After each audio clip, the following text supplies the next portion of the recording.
नमस्कार, आदर्श शिक्षण संस्थान के ऑनलाइन क्लास में आपका स्वागत है। आज हम कक्षा 7वीं विषय विज्ञान का पाठ 2 प्राणियों में पोषण का भाग 2 पढ़ेंगे। भाग 1 में हमने मानव पाचन तंत्र के आहार नाल के भागों के बारे में पढ़ा था। तो हमने देखा था कि आहार नाल के भाग कौन कौन से होते हैं। तो मुखगुहिका, ग्रशिका, आमाशय, क्षुधात्र, बृहदात्र, मलाशय, ये आहार नाल के भाग होते हैं जिसमें हमारे शरीर में भोजन का पाचन होता है। तो भाग 1 में हमने इस आहार नाल के भागों में पहला भाग मुखगुहिका पढ़ा था, जिसमें हमने देखा था कि मुखगुहिका में जीभ, दांत और लार ग्रंथि होती हैं और उनके क्या काम होते हैं। आज हम भाग 2 में आहार नाल का दूसरा भाग ग्रशिका के बारे में पढ़ते हैं। तो आहार नाल का अगला भाग होता है ग्रशिका। ग्रशिका जो है वो हमारे मुखगुहिका के पिछले हिस्से से जुड़ी हुई रहती है और ये हमारे गले और वक्ष से होती हुई आमाशय से जुड़ी रहती है। जैसा कि ये चित्र में दिखाया हुआ है कि यहाँ से ये तो हो गई मुखगुहिका और यहाँ से हमारी ग्रशिका शुरू होती है और ये ग्रशिका हमारे गले और वक्ष से होती हुई आमाशय से जुड़ी रहती है। अब मुखगुहिका से जो हम भोजन निगलते हैं वो ग्रशिका से होता हुआ आमाशय तक पहुँचता है। अब जो ये ग्रशिका है इसमें किसी भी प्रकार के भोजन का पाचन नहीं होता है, केवल इसमें भोजन जो है आगे कर्मानुकुंचन गति द्वारा आगे सरकता हुआ आमाशय तक पहुंचता है। अब हम देखते हैं कि ये जो ग्रशिका है ये हमारे भोजन नली और श्वास नली दोनों का काम करती है। इसमें आगे का भाग भोजन नली का काम करता है और पीछे का भाग श्वास नली का काम करता है। तो हम देखते हैं कि कभी हम फटाफट या खाना खाते समय साथ में कुछ बोलते जाते हैं तो अचानक से हमें हिचकी आती है या घुटन सी महसूस होती है या खांसी आती है। तो ऐसा क्यों होता है? क्योंकि जब हम खाना खाते समय या तो साथ में बोलते जाते हैं या किसी और कारण से हमारे जो भोजन के कुछ कण जो है वो श्वास नली में चले जाते हैं, तो उस कारण से हमें घुटन है या खांसी आती है या हिचकी आती है। तो उस भोजन को भोजन नली में श्वास नली में जाने से रोकने के लिए इस ग्रशिका के ऊपर की ओर एक ढक्कन की जैसी संरचना होती है जिसको एपिग्लोटिस या घाटी ढक्कन बोलते हैं। तो जब हम भोजन को निगलते हैं तो वह एपिग्लोटिस या जो घाटी ढक्कन है वो श्वास नली को बंद कर देता है, जिसके कारण हमें जो भोजन निगला हुआ भोजन होता है या हम जो भोजन निगलते हैं वो केवल और केवल भोजन नली में ही, मतलब कि इस ग्रशिका में ही होता हुआ आगे जाता है, श्वास नली में प्रवेश नहीं करता है। तो ग्रशिका क्या होगी कि निगला हुआ भोजन ग्रशिका में जाता है और ग्रशिका गले एवं वक्ष से होती हुई आमाशय से जुड़ी रहती है और इसमें भोजन जो है कर्मानुकंचन गति द्वारा आगे सरकता जाता है। तो ये हो गया हमारे आहार नाल का दूसरा भाग ग्रशिका। तीसरा भाग है आहार नाल का तीसरा भाग है आमाशय। अब जैसा कि चित्र में दिख रहा है कि आमाशय जो है एक यू आकार की चपटी मोटी भित्ति युक्त थैलीनुमा संरचना होती है, जिसका एक सिरा ग्रशिका से जुड़ा रहता है और दूसरा सिरा छोटी आंत क्षुधात्र से जुड़ा रहता है। अब ग्रशिका से जो भोजन है वो आमाशय में आता है। तो आमाशय में जो है वो 3 प्रकार के स्राव निकलते हैं, एक श्लेष्मल, दूसरा हाइड्रोक्लोरिक अम्ल HCl और तीसरा पाचक रस जिसे जठर रस भी कहते हैं। अब श्लेष्मल का काम होता है कि ये जो आंतरिक स्तर है इसकी सुरक्षा करना, आमाशय का जो आंतरिक स्तर है इसकी सुरक्षा करना श्लेष्मल का काम हो गया। दूसरा जो हाइड्रोक्लोरिक अम्ल है HCl, ये भोजन के साथ मान लो कुछ सूक्ष्म जीव पहुंच जाते हैं तो उन जीवाणुओं को मारना और आमाशय के अंदर अम्लीय माध्यम को बनाना ताकि पाचक रस द्वारा जठर रस जो है वो विभिन्न क्रियाओं को आसानी से कर सके। अब तीसरा जो है पाचक रस जठर रस, ये भोजन के साथ आए प्रोटीन पदार्थों को सरल पदार्थों में तोड़ता है। तो इस प्रकार ये हमारे आमाशय की संरचना हो गई। तो आमाशय एक चपटा एवं यू आकार की मोटी भित्ति युक्त थैलीनुमा संरचना है जो एक ओर से ग्रशिका से जुड़ी रहती है और दूसरी ओर से शुद्ध आंत्र छोटी आंत से जुड़ा रहता है। इसमें 3 प्रकार के स्राव स्रावित होते हैं। श्लेष्मल जो आंतरिक स्तर की सुरक्षा करता है, हाइड्रोक्लोरिक अम्ल HCl जो भोजन के साथ आए जीवाणुओं को मारता है और माध्यम को अम्लीय बनाता है, और तीसरा पाचक रस जिसमें जठर रस होता है जो प्रोटीन को सरल पदार्थों में तोड़ता है। आहार नाल का अगला भाग है शुद्ध आंत्र।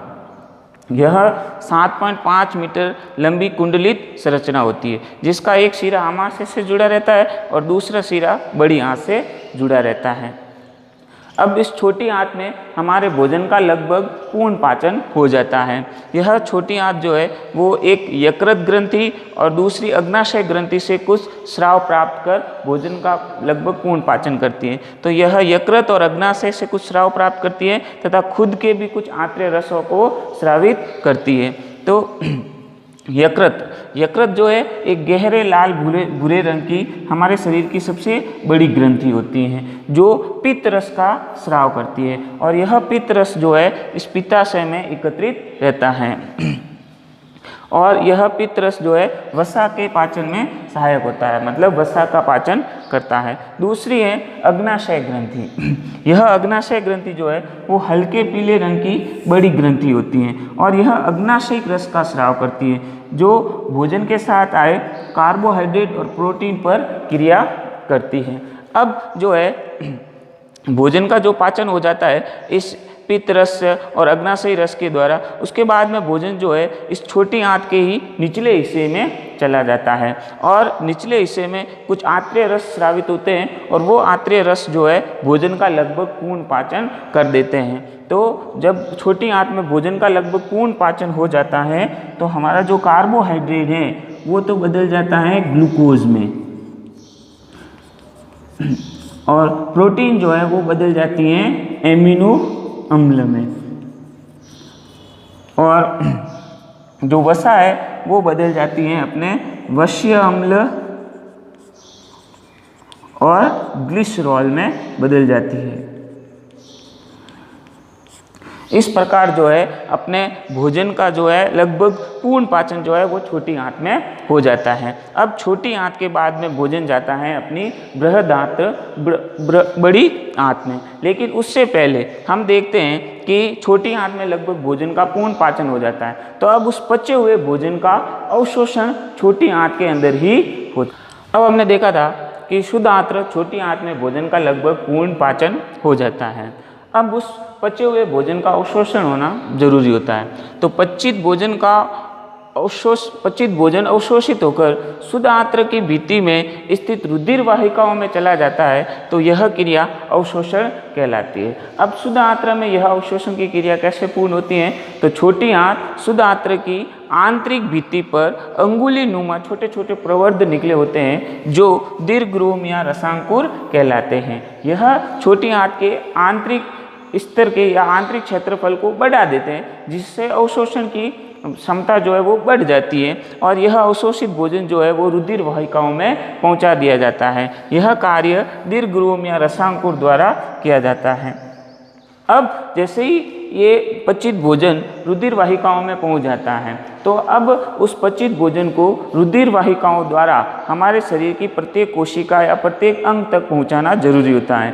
तो इस अवशोषित पदार्थों को रुधिर वाहिकाओं द्वारा हमारे शरीर के प्रत्येक अंग या प्रत्येक कोशिका तक पहुंचाने की जो क्रिया है या पहुंचाने का जो प्रक्रम है वह स्वांगीकरण कहलाता है। अब पचा हुआ भोजन हमारे शरीर की विभिन्न कोशिकाओं तक पहुंच जाता है। अब उन कोशिकाओं में ऑक्सीजन की उपस्थिति में उस पचित भोजन का ग्लूकोज का विघटन होता है जिससे हमारे शरीर को ऊर्जा मिलती है और अपचित भोजन जो है वो शुद्ध आंत्र के अगले भाग बृहद आंत्र में चला जाता है।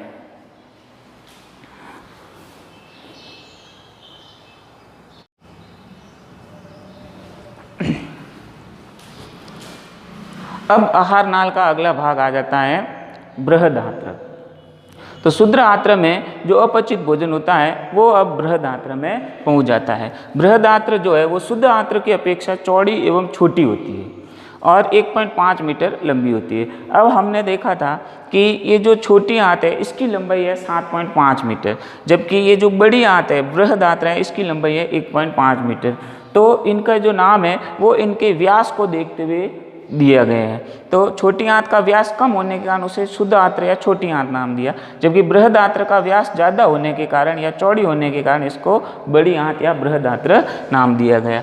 अब बृहद आंत्र में का मुख्य काम होता है कि उस अपचित भोजन में से जो शुद्ध आंत्र से आता है उसमें से जल और कुछ लवणों का अवशोषण करना होता है। बाकी अपचित अर्धठोस के रूप में जो भोजन बचता है, अपचित अर्धठोस मल के रूप में जो भोजन होता है उसे मलाशय में भेजना और मलाशय से गुदा द्वारा शरीर से बाहर निकाल देना। तो अपचित पदार्थों को मल के रूप में शरीर से बाहर निकालने की जो क्रिया है वो निष्कासन कहलाती है। इस प्रकार हमने देखा कि मनुष्य में जो पाचन है वो आहार नाल के विभिन्न भागों से होता है और यह आहार नाल मुख गुहिका से शुरू होती है और पूरे शरीर में चलते हुए मलाशय या गुदा तक खत्म होती है। तो इस प्रकार हमने देखा कि मनुष्य में पाचन जो है, भोजन का पाचन जो है वो 5 चरणों में पूर्ण होता है। सबसे पहले हम भोजन का अंतःग्रहण करते हैं, मतलब कि मुख द्वारा भोजन को शरीर के अंदर लेने की क्रिया अंतःग्रहण कहलाती है। दूसरा हो गया कि अब मुख के द्वारा भोजन को शरीर के अंदर लेने के बाद में उसका आमाशय है, छोटी आंत है, इनमें भोजन का पाचन होता है। तो दूसरा चरण हो गया उसका भोजन का पाचन। तीसरा हो गया, हमने देखा था कि शुद्ध आंत्र में, छोटी आंत में लगभग भोजन का पूर्ण पाचन हो जाता है, तो उस पचित भोजन का अवशोषण होता है। तो वो तीसरा चरण हो गया अवशोषण। फिर हमने देखा कि इस अवशोषित पदार्थों को रुधिर वाहिकाओं में भेजा जाता है। अब रुधिर वाहिकाएं इस अवशोषित पदार्थों को हमारे शरीर की विभिन्न कोशिकाओं तक भेजते हैं, तो वह क्रिया कहलाती है स्वांगीकरण। तो चौथा चरण हो गया था स्वांगीकरण। और फिर हमने देखा 5वां चरण कि अपचित भोजन को शरीर से बाहर निकालने की क्रिया, जिसे निष्कासन कहते हैं या बहिक्षेपण। ठीक है।